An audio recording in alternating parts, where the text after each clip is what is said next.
उत्तर प्रदेश के चुनावी चक्रियों में जितने अस्त्र शस्त्र और योद्धा या महारथी हैं, सारे दलों ने उतार दिए हैं। अगर बात करें सत्ताधारी दल की, तो बीजेपी के पास अगर उनका ट्रम्प कार्ड नरेंद्र मोदी है, लेकिन उत्तर प्रदेश में उनके पास योगी आदित्यनाथ भी हैं। तो सवाल यह है कि चुनावी चक्रियों को भेदने के लिए किस अर्जुन की मदद लेगी बीजेपी, और जो बीजेपी के अर्जुन हैं योगी आदित्यनाथ, वो कहां से ठोकेंगे ताल, ये बताएंगे आपको आगे।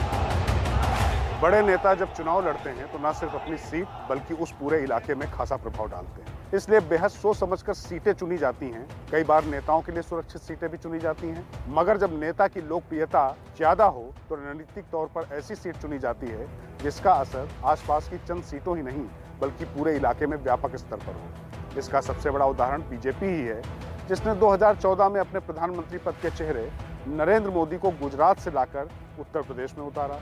यूपी में भी काल से पुराने शहर काशी में उतारने के पीछे एक सोची समझी थीम थी।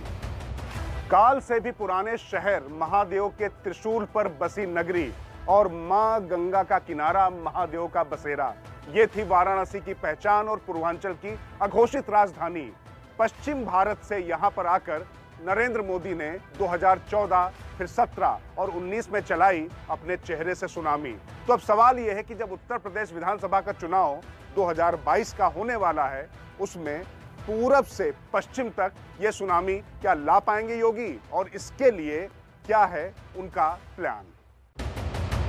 अब सबसे बड़ा राजनीतिक पेच भी यही है कि 2022 का विधानसभा चुनाव सिर्फ मोदी के नाम पर नहीं लड़ सकती बीजेपी। वैसे तो हर चुनाव में चेहरा मोदी होते हैं, यहाँ यूपी में भी वो स्वाभाविक तौर पर चेहरा होंगे, मगर स्थानीय समीकरण और जब चेहरा योगी जैसा राष्ट्रीय स्तर पर छा चुका हो तो यूपी में ये योगी फैक्टर भी अहम हो जाता है। अमित शाह की व्यूह रचना भी यूपी में हुई तीनों विजयों में अहम कारक थी। अभी वह गृह मंत्री है, लेकिन यूपी की जटिल स्थिति के चलते अब उन्होंने फिर से यहाँ के चुनाव की कमान संभाली। जिन्ना ये से आजम खान। यह सर्वविदित ही है कि प्रधानमंत्री मोदी के चेहरे को कैसे भुनाना है, ये सारी रणनीति अमित शाह की थी। अब अपने आप में योगी खुद में फैक्टर हो चुके हैं। 5 बार से गोरखपुर से सांसद और मुख्यमंत्री बनने के बाद हिंदुत्व में उनकी जो छवि पगी हुई थी वो और मुखर और प्रखर होकर आई है। तो इस बार के चुनाव में उनका उपयोग कैसे करना है, यह भी बहुत महत्वपूर्ण होगा। राज की बात यह है कि बीजेपी और संघ का शीर्ष नेतृत्व यूपी में योगी की हिंदूवादी छवि के सही इस्तेमाल को लेकर बेहद संजीदा है। गोरखपुर में योगी की पकड़ है, साथ ही अयोध्या में योगी ने दीपोत्सव से लेकर विकास कार्यों तक में बेहद दिलचस्पी दिखाई है। वह लगातार अयोध्या जाते रहे हैं। चर्चा ये भी थी योगी अयोध्या से विधानसभा चुनाव लड़ेंगे। वैसे जब योगी सीएम बने थे तो उन्होंने अपने पूर्ववर्ती मुख्यमंत्री सपा अध्यक्ष अखिलेश यादव की तरह चुनाव ही नहीं लड़ा था। वह विधान परिषद से नामित होकर सदन पहुंचे थे। राज की बात यह है कि इस दफा खुद योगी भी चाहते हैं और बीजेपी नेतृत्व भी अपने सभी बड़े नेताओं को चुनाव लड़ाने पर गंभीर है। ऐसे में अयोध्या से योगी का नाम चल रहा था, क्योंकि राम के नाम को लेकर योगी ने बड़ी लकीर खींची। इन दिनों राजनीति ऐसी हो गई है कि जिसको आप प्रेडिक्ट कर सके, यानी पूर्वानुमान लगा सकें, राजनीतिक बिल्कुल नहीं करते। और बीजेपी तो हतप्रभ कर देने वाली राजनीति में बहुत ज्यादा माहिर है। तो आपको बता दें कि कैसे पूरब का जो उनका अपना सितारा योगी आदित्यनाथ है, उससे पश्चिम में कैसे वो जीत की अपनी एक नई इबारत लिखने की कोशिश कर रहे हैं। ये बहुत महत्वपूर्ण है, क्योंकि आपको ये बताना जरूरी है, पश्चिमी उत्तर प्रदेश इन दिनों बीजेपी के लिहाज से बेहद डिस्टर्ब चल रहा है और यहाँ पर सांप्रदायिक ध्रुवीकरण की राजनीति होती रही है। तो योगी आदित्यनाथ की कट्टर हिंदुत्ववादी जो छवि है, उसको यहाँ भुनाने के लिए प्लान तैयार है और योगी खुद भी संजीदा है। राज की सबसे बड़ी बात यह है कि राम मंदिर का लक्ष्य पूरा होने के बाद संघ और बीजेपी से जुड़े संगठनों ने जिस तरह मथुरा का नाम आगे बढ़ाना शुरू कर दिया है, उस रथ के सारथी योगी आदित्यनाथ भी हो सकते हैं।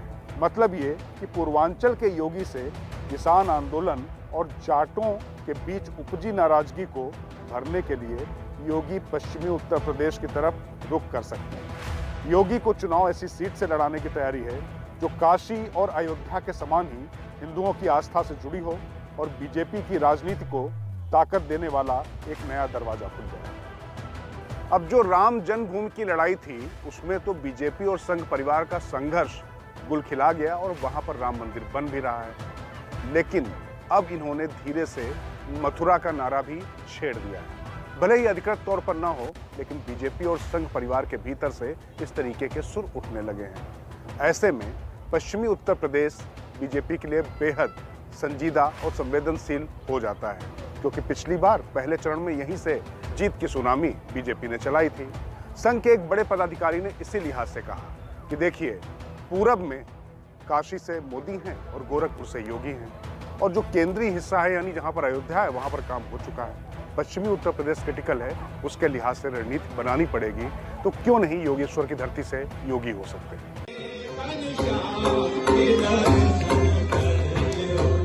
वैसे इस समय मथुरा से विधायक बीजेपी के एक और कद्दावर नेता श्रीकांत शर्मा हैं। शर्मा फिलहाल ऊर्जा मंत्री हैं और गृह मंत्री अमित शाह के विश्वस्त सिपहसालार माने जाते हैं। वे पिछले चुनाव में 1 लाख से भी ज्यादा वोटों से जीते थे।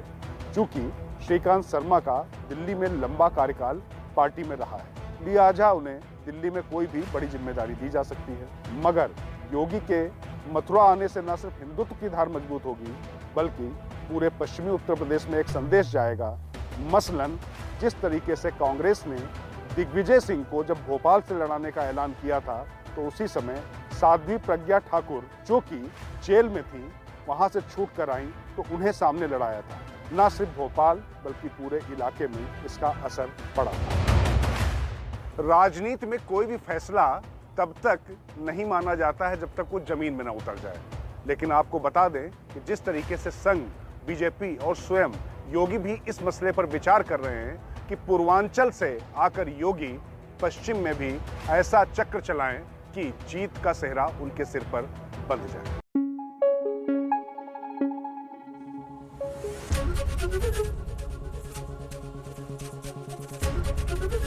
एबीपी न्यूज आपको रखे आगे।